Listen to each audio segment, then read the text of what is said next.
There you go, man. You know, like you said it, like you know, when you feel something's for you, do it, chase it. Like that's so awesome that you say that, because we all struggle with that, dog.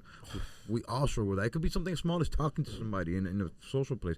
It could be something as big as a life, you know, a hobby, a dream, a passion you want to pursue. That's raw. So you started writing 5 years ago with the comedy, and that came in hand. And now you're doing sets all the time. You're going up still? Yeah, I did a set recently at Miami Improv, and then I got booked for a show in Chicago that I recently just did. Yeah, I'm waiting still to get the video footage back from it. They reached out to me. It's funny, like, that's why I say it's always good to know a lot of people, or like be in communication. I'm part of this big group chat and of actors, comedians. Wow. And somebody wrote That's so cool. Spanish actors for a comedy show in Chicago. That's so cool. And wow. I was like, yo, what's up? Because I've been wanting to go to Chicago because my new favorite show is The Bear. I don't know if you've seen it. Oh, man, I'm getting caught up on it now. I'm finally watching season 2. Season 1, I loved. It just shows you nothing in film really describes working in a restaurant. It's like, until you ever worked in a restaurant? No, I haven't. Yeah. Bro, it's like that. I worked as a bar back, bro, in Midtown before Wynwood was like popping. Bro, it was like it was my second job ever after high school, but like it felt like my first real hustle, because my first job was like whatever, it was easy. This was stressful, bro. I was the only bar back in a restaurant, and the way that Carmine feels every episode, it's like that. It's like that. And I was just a bar back. I can imagine running a whole restaurant. A chef? Bro, the stress, that shit, it's crazy. But like just that feeling. And then sometimes you're in the weeds and you're just like, it's crazy. No. I can't imagine. And the way that they really make you feel that when you watch the show. Yes, nothing of describes it like that. Nothing really. What's the word I'm looking for? The word nothing.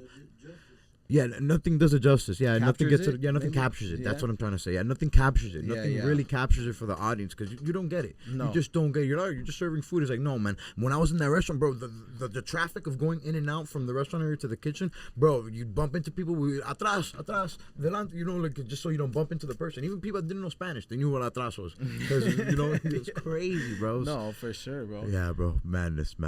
And that show also touches on mental health.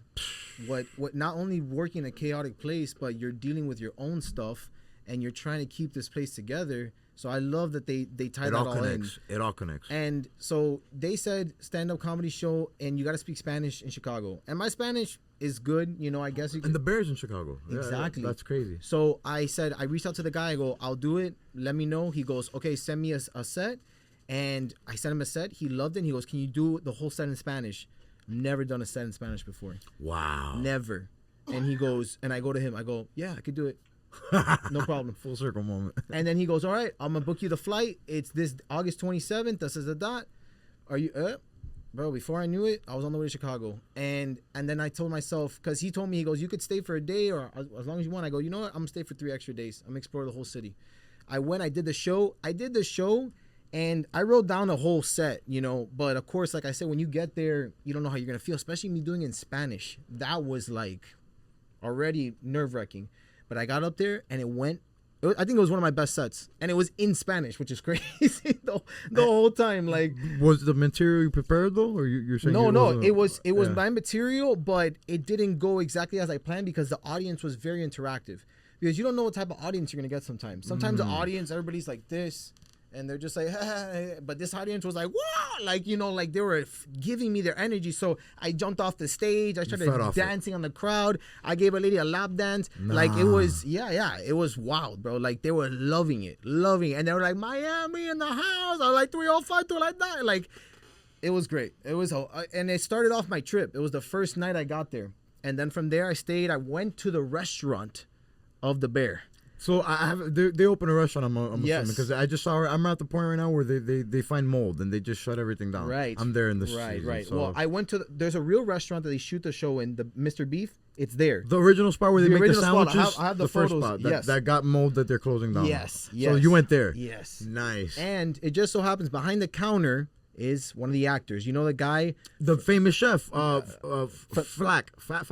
No, not Flack. The guy from the beginning, the one that's selling him the meat, and he goes, "What am I supposed to do with this meat?" You know, and he talks like, okay, got it, bro. He's he's in season 1 and season 2. He makes appearances. He works at that restaurant. He actually works at that restaurant. That's why they wrote him in. That's so cool. His friend made the show, and he's worked at that restaurant his whole life. Man, and I saw him, and I just had to talk to him. I ate the food, of course. The sandwich was fire, cannoli, everything amazing. Wow. Super fire. No, it was like a full circle moment for me. I was like, bro, I just did stand-up in Chicago, in Spanish, and now I'm at the Mr. Beef.